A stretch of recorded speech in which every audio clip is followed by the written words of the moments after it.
fadlan walaalkeen Soomaaliyeed haddii aad nagu cusub tahay subscribe taawo furo gambaleelka yar si ay kugu soo dhacaan muuqaalada dambe haddii aad xiiseynayso arrimaha jaceylka.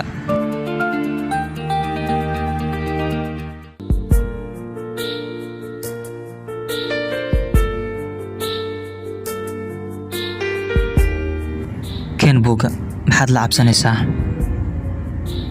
Buuga waxa ku qoran hore waan ku jeclaa haddana waan ku jeclahay.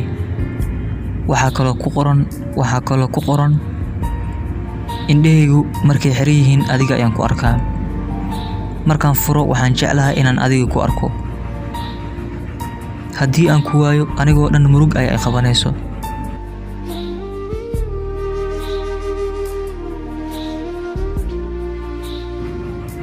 indhahaygu qofka kaliya ee raadiyaan waa adiga.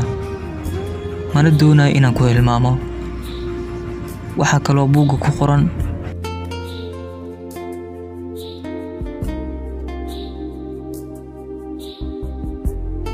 hal daqiiqo haddii aan ku waayo waxaan u maleeyaa inaan ku waayo hal saac.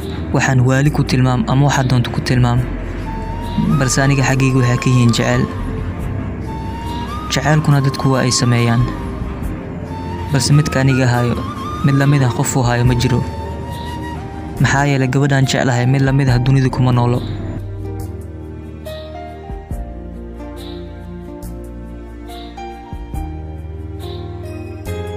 waxa kaloo buuga ku qoran aniga ayaan barwin inaan ku iloobo.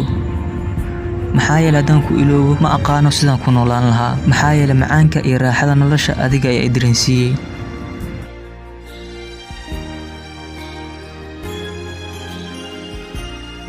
waxaa ahayd qofka kaliya ee indhaha i kal furay, anigoo indhahaygu ay isku xirnaayeen. barashadaada kadib nolosheeda heer sare ayay noqotay.